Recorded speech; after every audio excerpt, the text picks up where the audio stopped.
είμαι υποχρεωμένος σήμερα να επικοινωνήσω μαζί σας, διότι είναι μια ημέρα ορόσημο για το σκοτικό τύπο. Θυμόσαστε ότι υπήρχε μια δικαστική διαμάχη μεταξύ των ελληνικών διοικήσεων, ώστε να βρεθεί με απόφαση του δικαστηρίου ποια είναι η νόμιμη και ποια όχι. Ήδη αυτό έχει κριθεί. Κρίθηκε η σημερινή απόφαση του Πολυμελούς Πρωτοδικείου Αθηνών, η οποία εξεδόθη 2595 ο αριθμός του 2017.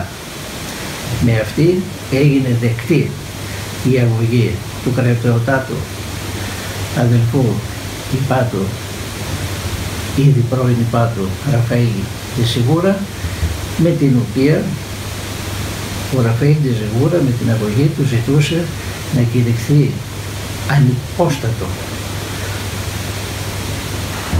το φερόμενο ως ύπατο και όλες του οι πράξεις έως και σήμερα να θεωρηθούν ομοίως ανυπόστατες. Με τη σημερινή απόφαση η ελληνική δικαιοσύνη εδέχθη το αίτημα αυτό της αγωγής με τις ανάλογες συνέπειες. Η ανακοίνωσή μου αυτή δεν είναι ούτε θριαμβολογία, ούτε αισθάνομαι χαρμόσυνα. Αισθάνομαι ένα μεγάλο αίσθημα ευθύνης, γιατί πρέπει να συνεχίσουμε. Να συνεχίσουμε μπροστά στον αρχαίο και αποδεδειγμένο σκοτικό τύπο, έτσι όπως του αρμόζει, έτσι όπως ο ιδρυτής του, ο Φρεντερίκος ο Μεγάλος, τον φαντάστηκε.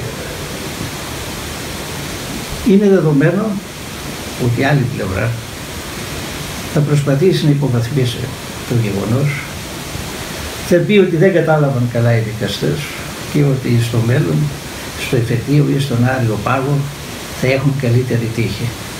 Είναι αυτά τα οποία έχει πει και στο παρελθόν η ίδια ομάδα, αλλά δεν δικαιώθηκε ούτε στο Πρωτοδικείο, ούτε στο εφετείο, ούτε στον Άριο Πάγο.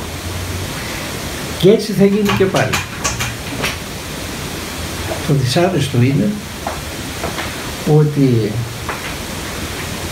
αυτοί οι οποίοι ζημιώνονται είναι οι αδελφοί μας, οι οποίοι αυτό που θέλουν είναι απρόσκοπτα να παρακολουθούν τα φιλοσοφικά εργαστήρια.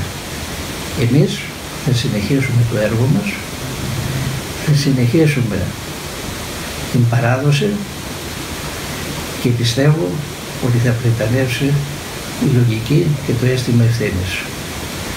Καλό βράδυ και θα είμαι στη διάθεσή σας και το τηλέφωνο μου θα είναι